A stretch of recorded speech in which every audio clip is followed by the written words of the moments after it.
Hello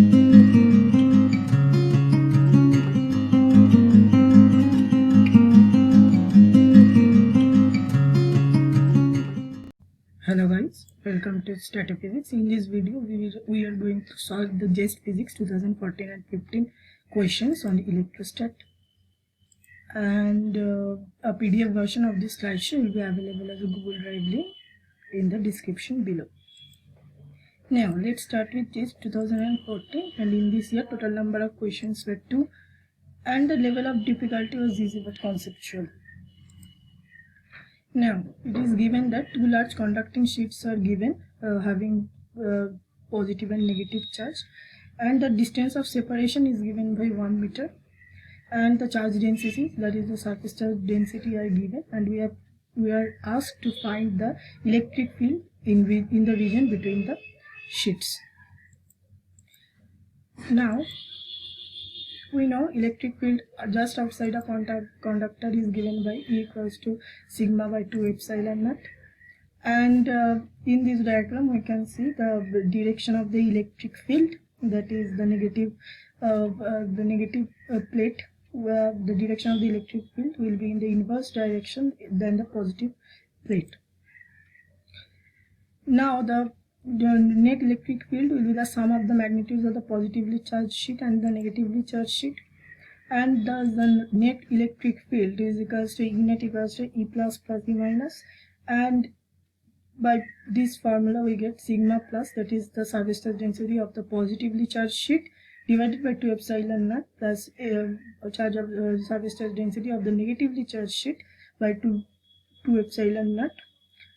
Is the E net, and if we substitute the values we get the result 6.23 into 10 to the power minus 5 Newton per Coulomb, and thus the correct option is option A. Now let's move on to the next question. A conducting sphere is given having radius r and a charge q is placed on its surface. And it is said that if the charge q is doubled and the radius r is halved, then we have to find the associated energy with the electric field. Now here it is the ratio, it is asked to find us the ratio. So we know that the energy can be written as C equals to U equals to half QV. This we read in capacitance, and now for a sphere the potential is given by V equals to Q by 4 pi epsilon naught R, and by the problem we get U, Q, R and R, that is the initial condition when the charge was capital Q and the radius was R. Then we get the energy as Q square by 8 pi epsilon naught R, and when we double the charge and half the radius, we get the potential, the energy to be Q square by pi epsilon naught R.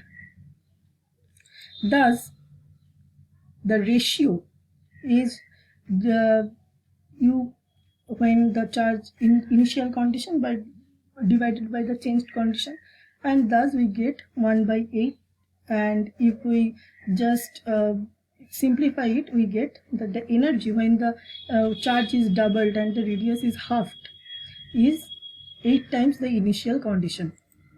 That is the correct option is option B. Now let's start with JEST 2015 paper. In this year number of questions were 4 and the level of difficulty was moderate.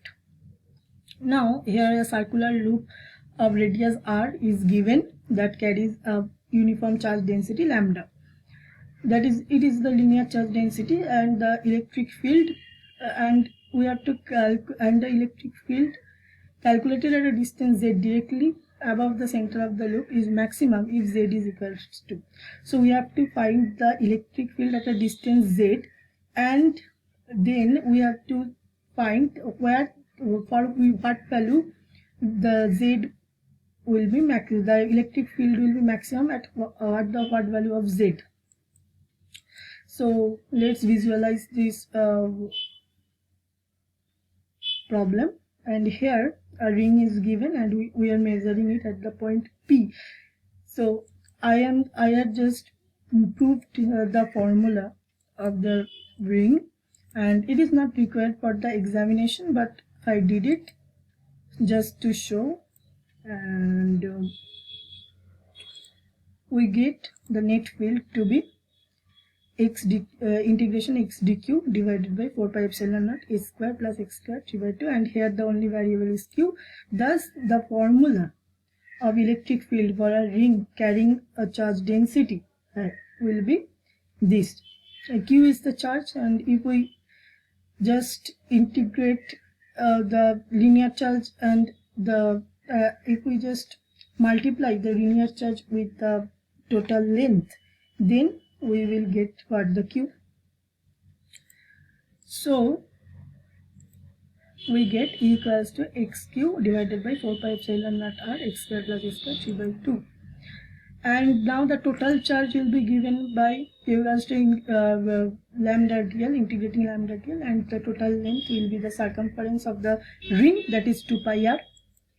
And if we substitute the values, we get the electric field as 1 by 4 pi epsilon naught r 2 pi r lambda divided by r square plus z square to the power 3 by 2. And now for the maximum value, we know the first order derivative should be 0 with respect to z, and differentiating we get this, and if we equate it with 0, then we will get r square minus 2z square equals to 0, and after simplifying we get z equals to r by root 2. So the electric field will be maximum if z, the distance from the center of the ring, will be r by root 2. That is, the correct option will be B. Now let's start with the second question. Here two charges are given at a distance. Two charges are given having coordinates x equals to a and x equals to nu a, and the magnitude of the charges are q and lambda q, and we are asked to find the magnitude of the we have to find the magnitude of lambda, for which the field will be maximum.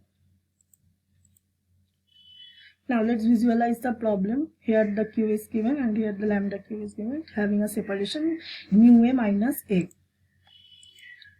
So distance between the two charges we just calculated, and then the sum of the two charges is constant, it is given. So we can say q plus lambda q is equals to any constant c, and by simplifying we get q equals to c by 1 plus lambda.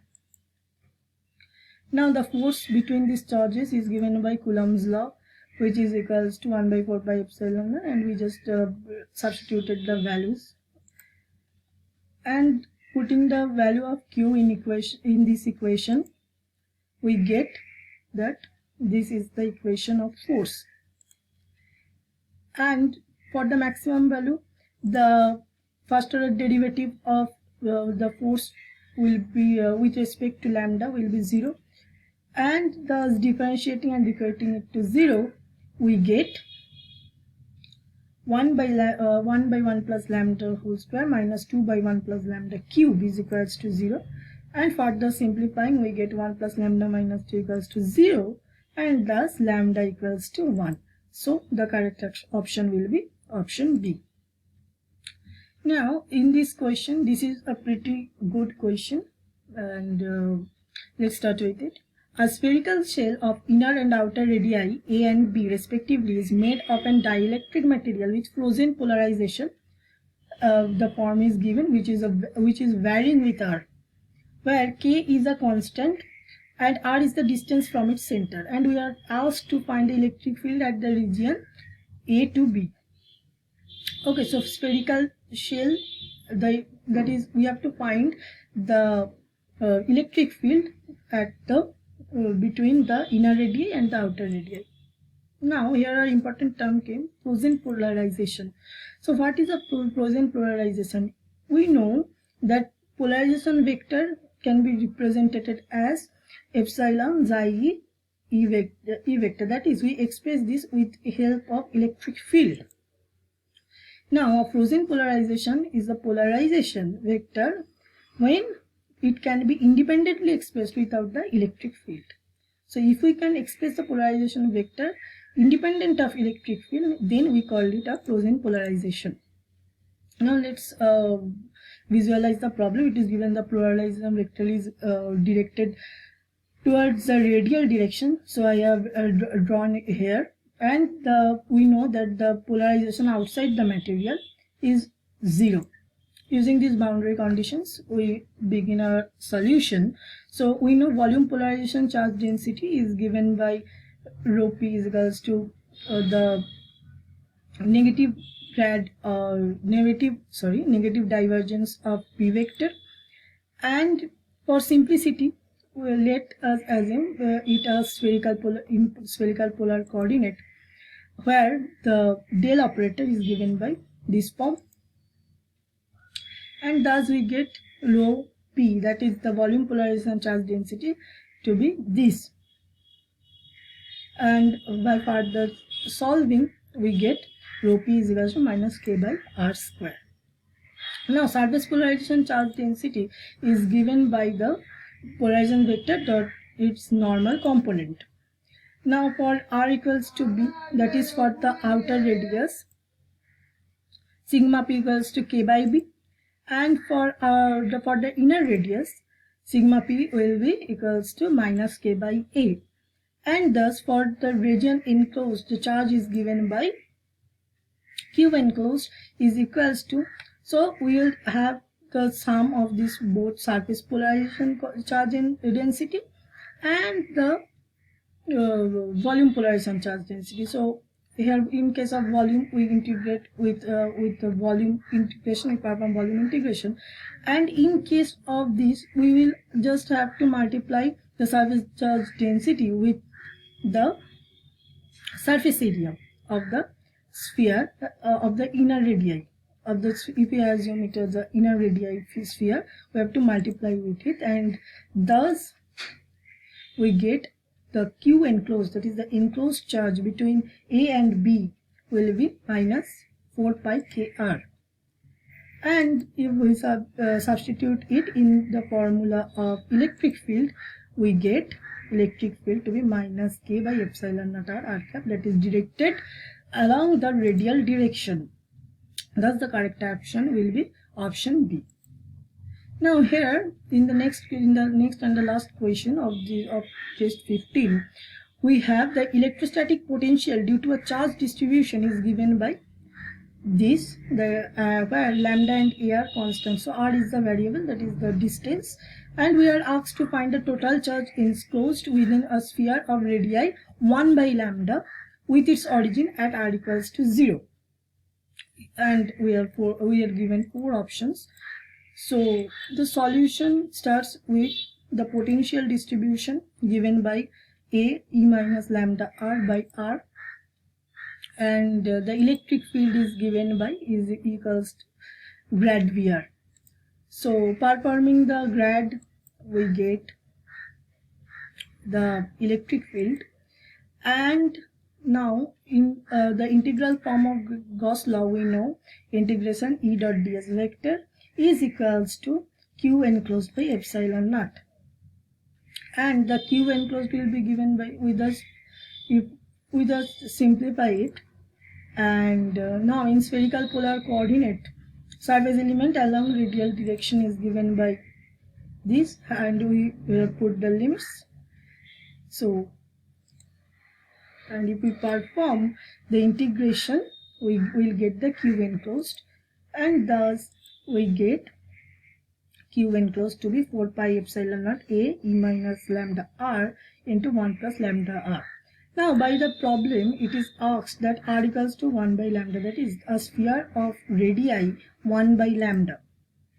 So q enclosed will be given by 4 pi epsilon naught A e, and we substitute the r to be 1 by lambda, and on simplification we get q enclosed to be equals to 8 pi epsilon naught A by E. Thus the correct option will be option A. Now, so this was my attempt to solve 2014 and 15 paper of JEST